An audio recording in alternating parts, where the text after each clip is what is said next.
चुनाव आयोग को राहुल की धमकी पर बीजेपी नेता सुधांशु त्रिवेदी ने दिया मुंहतोड़ जवाब। सुधांशु त्रिवेदी बोले, आपातकाल को 50 साल हो गए लेकिन विचारधारा अब भी नहीं बदली। मैं राहुल से पूछना चाहता हूं कि उनके अनुसार क्या चुनाव आयोग ने पंजाब और जम्मू कश्मीर में अच्छा काम किया और हरियाणा में बुरा?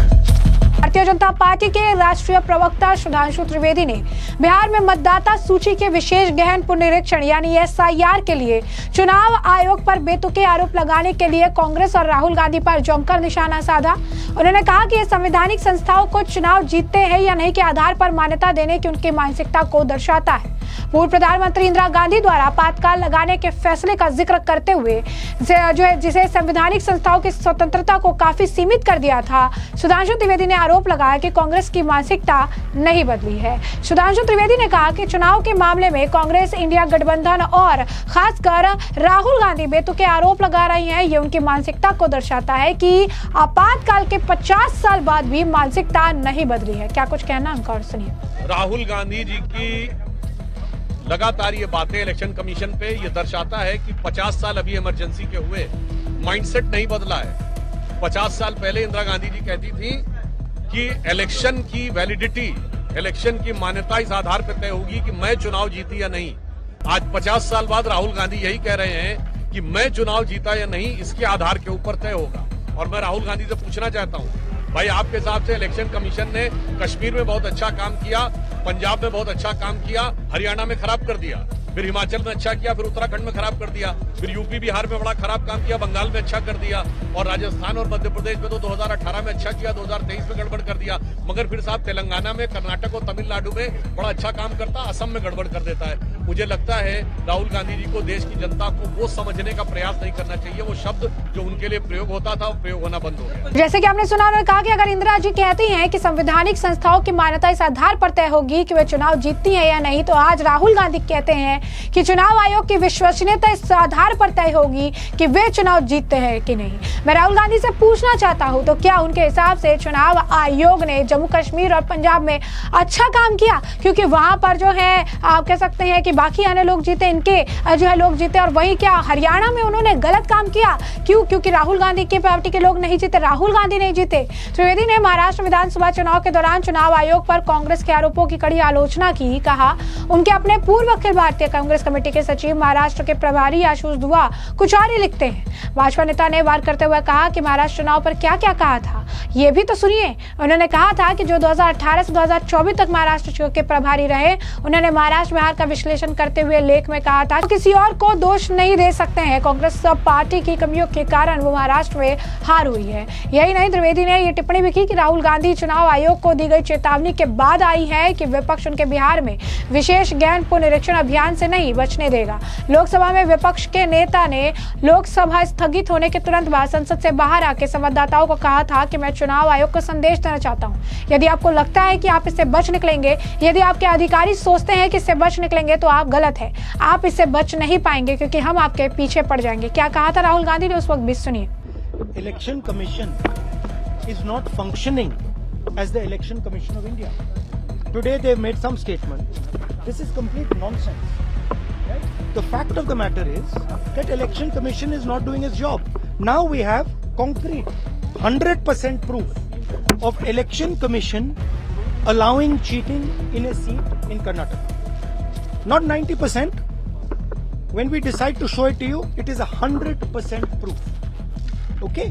And we just looked at one constituency and we found this. And I'm absolutely convinced that constituency after constituency, this is the drama that is taking place. Okay? Thousands and thousands of new voters. New voters. How old are they? 50, 45, 60, 65. New voters. Thousands and thousands and thousands, one constituency. Yes. And this is one thing, right? Voter deletion, voter addition. New voters who are 18, who are way above 18. So we have caught them. Okay, and I want to send a message to Election Commission. If you think you're going to get away with this, if your officers think you're going to get away with this, you're mistaken.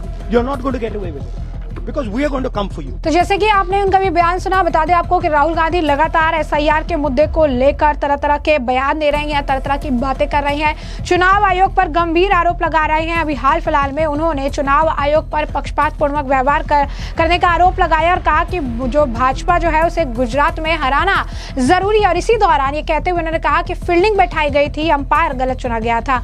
उन्होंने इस मामले को लेकर बयानबाजी करते हुए साफ तौर पर चुनाव आयोग के सिर एक और ठिकड़ा फोड़ दिया और ये कहा कि चुनाव जो है विभिन्न उम्मीदवारों के बीच होता है, लेकिन इसे लेकर पहले ही चुनाव आयोग और बीजेपी तय कर लेती है किसे कितनी सीट मिलेगी और किसे जिताना है। राहुल गांधी ने क्रिकेट के शब्दों में ये बयान भी दिया था कि पक्षपाती अंपायर होने का आरोप लगाते हुए कहा कि इस वजह से ही चुनाव जो है कांग्रेस हार गई। उन्होंने कहा कि क्रिकेट में अगर आप बार बार आउट हो जाते हैं तो आप खुद पर शक करने लगते हैं, लेकिन फिर आपको एहसास होता है कि आप अपनी गलती की वजह से आउट नहीं हो रहे हैं, ये अंपायर है जो कि पक्षपाती है। अब आप समझिए कि एसआईआर को लेकर वो हर जगह जा रहे हैं और इस तरीके के जो है बयान दे रहे हैं। कभी चुनाव आयोग पर पक्षपाती होने का आरोप लगा रहे हैं, कभी कह रहे हैं कि चुनाव आयोग ने गलती की है और इसका हमारे पास 100% सबूत है, हम इसके लिए वापस जो है आएंगे, इसके लिए जो है हम चुनाव आयोग को बचकर निकलने नहीं देंगे। उन्हें अगर लगता है कि वैसा नहीं होने वाला है तो हम ऐसा उन्हें करके दिखलाएंगे, ये सारी बातें कहते हैं। इस मामले को लेकर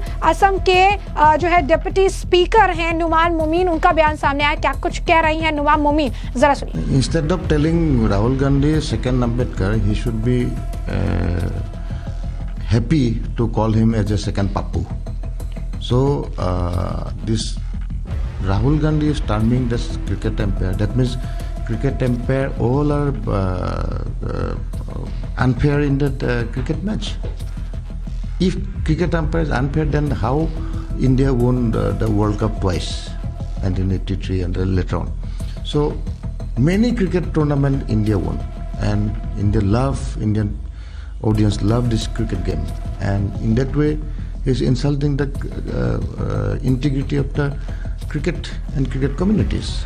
Then he doesn't have the knowledge about cricket, that's why commenting on that. So election commission, whether it is in any party government, so they are neutral, they work as a neutrality, because in 2014 Congress rule was there till 2014. Then election commission, they also act like a cricket umpire or what. They won the election in 2001, 2011 and this 2006 also, those parliamentary election. That means Congress regime, if they got elected second times, that means that time is the Congress election commission was like cricket umpire. If it is so, that means it is the byproduct of Congress party. Congress party created such type of cricket umpire. If it is Rahul Gandhi's statement is correct. So Rahul Gandhi basically don't have the knowledge about politics. Rahul Gandhi don't have knowledge about the democracy. Rahul Gandhi don't have knowledge about Indian constitution. Rahul Gandhi don't have knowledge about the political leaders of India. He only knows that how to malign the image of India in the abroad. He only knows how to do appeasement politics, that is the Muslim appeasement politics. He only knows how to destabilize that stability of India. He only knows that communal riots. So many communal riots that took place in India under the Congress regime, 1982 like that. Actually, basically, if Muslim community they think seriously and they study properly what Congress has done in Assam and inter-India, Muslim community should not vote for Congress. In Assam, 1982, thousands of Muslims died here in Assam because of Congress. The Congress rule was there. But still, why I don't know that Muslim community they love Congress, because Congress party is the murderer of Muslim community. So they are doing that. So by terming one Congress leader, Rahul Gandhi, as a second Ambedkar, So I think that they're insulting the father of this our constitution, Ambedkar ji. So unconditionally they should tender the apology for the people of our country, because the constitution made by Baba Saheb Ambedkar ji, and he gave a constitution through which we are serving the people in our country, and it is the constitution which is not changed so far, and it is the second oldest constitution in the world. And Bangladesh, Pakistan, even Sri Lanka also, the constitution was changed many times. But in India, Ambedkar ji, he wrote a constitution that never be replaced. So the beauty of the Indian constitution is that still this constitution is respected by every corner of the people except Rahul Gandhi and his party.